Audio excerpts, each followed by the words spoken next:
নমস্কাৰ বিদেশৰ সংবাদ লৈ ষ্টুডিঅ'ত মই সুশীল পাটৰে প্ৰথমতে দিব বিচাৰিছো এটা ভাল খবৰ এটা আটক ধুনীয়া ঘৰত পৰিয়ালৰ সৈতে বাস কৰাৰ সপোন সকলোৰে আছে আপোনাৰো আছে অলপকৈ ধন আছে বহুতে হয়তো অতি কষ্টৰে নিৰ্মাণ কৰে সপোনৰ ঘৰটো কিন্তু পিছে মাত্ৰ $1 অৰ্থাৎ 75 টকাত আপুনি ক্ৰয় কৰিব পাৰে এটা বিলাসী ঘৰ অবিশ্বাস্য যেন লাগিলেও এয়া সঁচা ইমান কম মূল্যত কোট কেনেকৈ ঘৰ ক্ৰয় কৰিব পাৰি হেয়া আমাৰ এই বিশেষ প্ৰতিবেদন চোৱাৰ পিছত আপুনি অনুমান কৰিব পাৰিব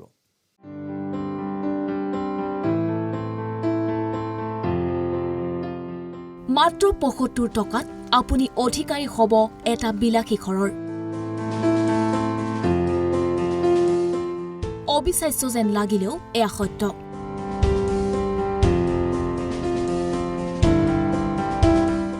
আটক ধুনীয়া এটি ঘৰত পৰিয়ালৰ সৈতে বাস কৰাৰ সপোন সকলোৰে থাকে অলপকৈ ধন সাঁচি বহুতেই হয়তো অতি কষ্টৰে নিৰ্মাণ কৰে সপোনৰ ঘৰখন পিছে মাত্ৰ $1 অথবা 75 টকা ব্যয় কৰি প্ৰকৃতিৰ অপৰূপ সৌন্দৰ্যৰ মাজত আটক ধুনীয়া এটি ঘৰ লাভ কৰিব পাৰে আপুনি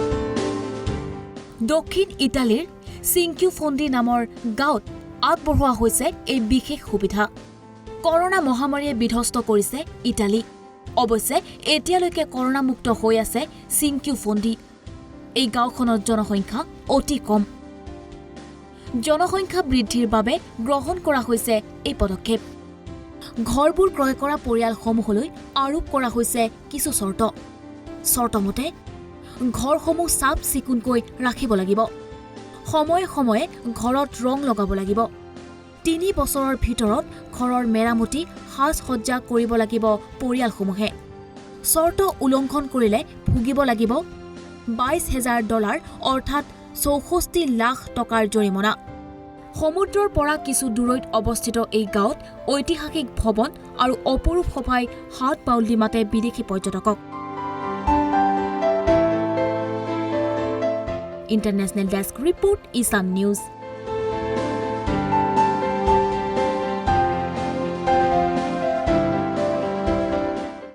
এটা ভয়াবহ সংঘৰ্ষৰ লাইভ মাজ আকাশত ক্ষুদ্ৰ বিমানৰ সৈতে হট এয়াৰ বেলুনৰ সংঘৰ্ষ আৰু এই সংঘৰ্ষৰ ফলত বিমানখন হঠাতে খহি পৰিল এজন ব্যক্তিৰ ঘৰৰ ছাদত ফলত ঘৰখনত ভয়ংকৰ অগ্নিকাণ্ডৰ সূত্ৰপাত ঘটে আৰু এই ভয়াবহ ঘটনাটো সংঘটিত হয় শনিবাৰে জাৰ্মানীৰ নৰ্থ ৰাইন ৱেষ্টফেলিয়াত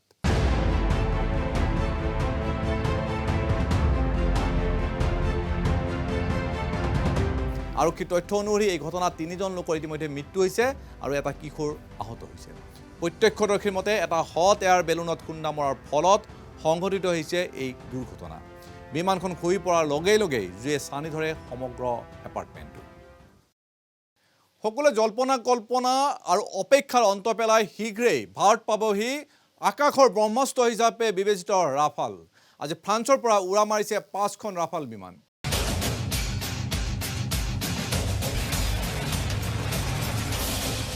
সাত 7,364 কিলোমিটাৰ দূৰত্ব অতিক্ৰম কৰি 26 জুলাইত ভাৰতৰ আম্বালা এয়াৰবেছ পাবহি এই বিমানকেইখন 2016ত 36 ৰাফালৰ বাবে 59,000 কোটি টকাৰ চুক্তি স্বাক্ষৰ কৰিছিল ভাৰতে আৰু সকলো অপেক্ষাৰ অন্ত পেলাই শীঘ্ৰেই ভাৰতৰ মাটিত পদাৰ্পণ কৰিব ৰাফাল বিমান দক্ষিণ চীন সাগৰক লৈ চীন আৰু আমেৰিকাৰ মাজত চলি আছে বিবাদ এনে সময়তে সাগৰৰ বুকুত নিজৰ শক্তি প্ৰদৰ্শন কৰিলে ৰঙা চীনে দেশখনে সফলতাৰে প্ৰথম উৰণ সম্পন্ন কৰিলে AG-600 এম্ফিবিয়াছ বিমানৰ মাটি আৰু পানী উভয়ৰে পৰা উৰণ আৰু অৱতৰণ কৰিব পাৰে এই বিশেষ বিমানখনে দক্ষিণ চীন সাগৰত ড্ৰেগনৰ বাহুবলী সফলতাৰে সম্পন্ন বাহুবলীৰ উৰণ পৰীক্ষণ সম্প্ৰসাৰণবাদী চীনক চাৰিওফালৰ পৰা ঘেৰিবলৈ প্ৰস্তুতি আৰম্ভ কৰিছে বিশ্বৰ শক্তিশালী দেশসমূহে এনে সময়ত হাত সাবতি বহি থকা নাই ৰঙা চীন আমেৰিকা ব্ৰিটেইন অষ্ট্ৰেলিয়া ভাৰতৰ শক্তি প্ৰতিহত কৰিবলৈ চেষ্টা চলাই গৈছে ৰঙা চীনে দক্ষিণ চীন সাগৰক লৈ চীন আমেৰিকাৰ বিবাদৰ মাজতো নিজৰ শক্তি বৃদ্ধি কৰি গৈছে চীনে দেশখনে সফলতাৰে সম্পন্ন কৰিলে AG-600 এম্ফিবিয়াছ বিমানৰ উৰণ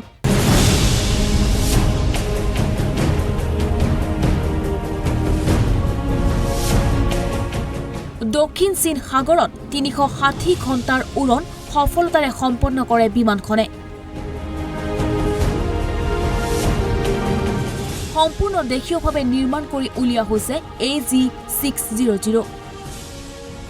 পানী, মাটি আৰু উভয়ৰে পৰা উৰণ আৰু অৱতৰণ কৰিব পাৰে এই বিমানখনে। চীনৰ মতে দক্ষিণ চীন সাগৰত এই বিমানখন মোতায়েন কৰিব চীনে। দেশখনৰ মতে বনজুই নুমাবলৈ ব্যৱহাৰ কৰিব এই বিমান। পূৰ্বতে সৰু সৰু জলাশয়ত উৰণ পৰীক্ষা কৰিছিল, কিন্তু দেওবাৰে সমুদ্ৰৰ বুকুত প্ৰথমবাৰৰ বাবে পৰীক্ষণ সম্পন্ন কৰা হয়। 37 মিটাৰ দৈৰ্ঘ্যৰ বিমানখন দেখিবলৈ বয়িং 737ৰ দৰে। 53.5 টন ওজন কঢ়িয়াব পাৰে বিমানখনে।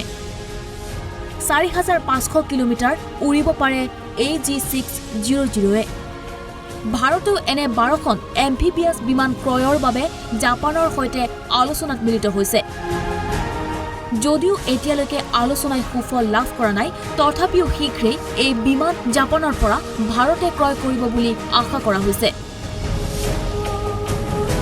ইণ্টাৰনেশ্যনেল ডেস্ক ৰিপৰ্ট, ইছান নিউজ। কাশ্মীৰ সন্দৰ্ভত পুনৰ বিফল হ'ল পাকিস্তান। ৰাষ্ট্ৰসংঘৰ সাধাৰণ পৰিষদৰ অধ্যক্ষ বলকান বুজকিৰে স্থগিত কৰিলে পাকিস্তানৰ ভ্ৰমণ কাৰ্যসূচী। কেতিয়ালৈ পুনৰ পাকিস্তান ভ্ৰমণ কৰিব তাৰ সূচী প্ৰকাশ কৰা নাই। অধ্যক্ষ বলকান বুজকিৰে পাকিস্তান ভ্ৰমণকালত কাশ্মীৰ প্ৰসংগ উত্থাপন কৰাৰ কথা আছিল। পাকিস্তানী বিদেশ মন্ত্ৰী শ্বাহ মাহমুদ কুৰেশ্বীৰ নিমন্ত্ৰণত 26-27 জুলাইত পাকিস্তান ভ্ৰমণৰ দিন নিৰ্ধাৰিত কৰিছিল। এক টুইটযোগে যাত্ৰা বাতিলৰ ঘোষণা কৰে অধ্যক্ষগৰাকীয়ে। কৰোনা মহামাৰী আৰু দক্ষিণ সাগৰক কেন্দ্ৰ কৰি অস্থিৰতা বৃদ্ধিৰ মাজতে চৰকাৰ আৰু বিজ্ঞানীসকলৰ মাজত মতানৈক্য আৰম্ভ হৈছে চীনত। চীনৰ কাৰণে এক মোক্ষম আঘাত হিচাপে বিবেচিত হৈছে চীনৰ বিজ্ঞানীৰ এই প্ৰতিবাদ। এই বৰ্ধিত মতানৈক্যৰ ফলতেই দেশখনৰ সৰ্ববৃহৎ পাৰমাণৱিক গৱেষণা কেন্দ্ৰৰ পৰা একেলগে পদত্যাগ কৰিলে 90গৰাকী বিজ্ঞানীয়ে। পাৰমাণৱিক গৱেষণা কেন্দ্ৰ ইনষ্টিটিউট অফ এনাৰ্জি টেকনলজিৰ 90গৰাকী বিজ্ঞানীয়ে একেদিনেই পদত্যাগ কৰিছে। আৰু যিটো কেন্দ্ৰত 500 লোকে কাম কৰিছিল, আৰু এই গৱেষণা কেন্দ্ৰটোৰ পৰা যোৱাটো বছৰটো 200গৰাকী বিজ্ঞানীয়ে পদত্যাগ কৰিছিল। এতিয়া মাত্ৰ 100গৰাকী বিজ্ঞানীয়ে কাম কৰি আছে গৱেষণা কেন্দ্ৰটোত। বিজ্ঞানীসকলে কি কাৰণত পদত্যাগ কৰিছে সেই বিষয়ে স্পষ্টকৈ উল্লেখ কৰা নাই, কিন্তু চীনৰ শাসিত কমিউনিষ্ট দলটোৱে গৱেষণা কেন্দ্ৰটো নিজৰ হস্তক্ষেপ কৰিব বিচাৰিছে আৰু তাৰ কাৰণে বিজ্ঞানীসকলৰ ওপৰত বিভিন্ন ধৰণৰ হেঁচা প্ৰয়োগ কৰিছে। বিজ্ঞানীসকলৰ সা সুবিধাও হ্ৰাস কৰাৰ চেষ্টা চলাইছে চৰকাৰখনে। আৰু ইয়াৰ প্ৰতিবাদত গৱেষণা কেন্দ্ৰটো 200তকৈ অধিক আন্তঃৰাষ্ট্ৰীয় গৱেষণাত জড়িত বিজ্ঞানীয়ে পদত্যাগ কৰিবলৈ বাধ্য হৈছে। আৰু বৃহৎ সংখ্যক গৱেষকে একেলগে পদত্যাগ কৰাৰ ফলত গৱেষণা কেন্দ্ৰটোৰ পৰিচালনাত সৃষ্টি হৈছে ভীষণ সমস্যা।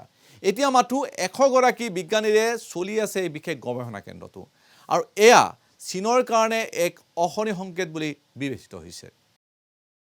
এখন দেশ যিখন দেশক লৈ সততে সংবাদ মাধ্যমত চৰ্চা হৈ থাকে, আৰু সেই দেশখন হ'ল কিম জঙৰ উত্তৰ কোৰিয়া।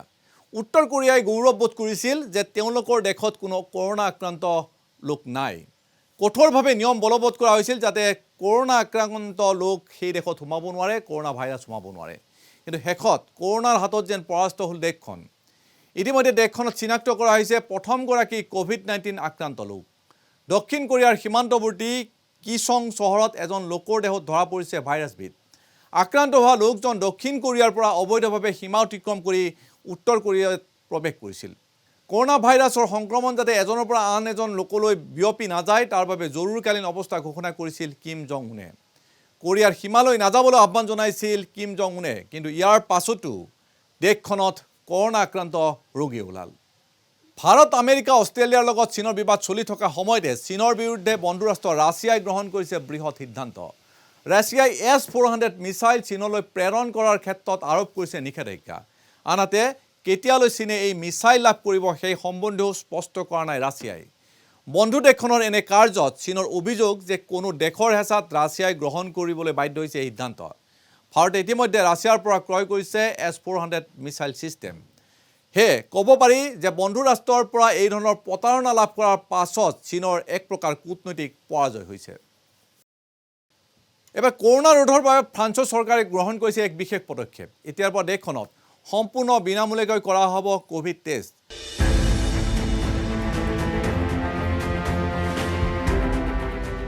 কৰোনা টেষ্ট কৰা কোনো লোকৰ পৰা মাচুল গ্ৰহণ কৰিলে সম্পূৰ্ণ ধন ঘূৰাই দিয়া হ'ব লোকজনক কৰোনা আক্ৰান্ত লোকৰ চিনাক্ত কৰাৰ লগতে মহামাৰীৰ সংক্ৰমণ ৰোধৰ বাবে চৰকাৰখনে এই বিশেষ ব্যৱস্থা গ্ৰহণ কৰিছে চীন ভাৰতৰ সীমা বিবাদ চলি থকাৰ মাজতে চীনৰ অধীনত থকা তিব্বতৰ আকাশমাৰ্গেৰে পাৰ হ'ল ভাৰতীয় ড্ৰোনক প্ৰত্যক্ষ কৰাৰ পাছত হাহাকাৰ সৃষ্টি হয় দেশখনত ভাৰতৰ চোৰাংচোৱা ড্ৰোন কৌটিল্য তিব্বতৰে পাৰ হৈ যোৱাৰ খবৰ প্ৰকাশিত হৈছে দ্য উলফপেক নামৰ টুইটাৰ একাউণ্টত এই সম্পৰ্কে এখন ফটো শ্বেয়াৰ কৰা হৈছে চীন আৰু পাকিস্তানৰ মিত্ৰতালি বহু পুৰণি দুয়ো দেশে আৰম্ভ কৰিছে এইবাৰ বিশেষ আদান প্ৰদান এইবাৰ বন্ধু দেশ পাকিস্তানক ড্ৰোন যোগান ধৰিব চীনে কিন্তু এই ড্ৰোন কিহৰ বাবে চীনে দিব সেই কথা জানিব পাৰিব আমাৰ এই বিশেষ প্ৰতিবেদনৰ পৰা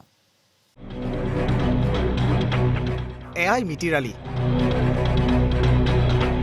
মিতিৰৰ ঘৰত গৈ থাকে মিতিৰৰ মানুহ আলোচনাও হয় বহু কথা আদান প্ৰদানো হয় বহু বস্তু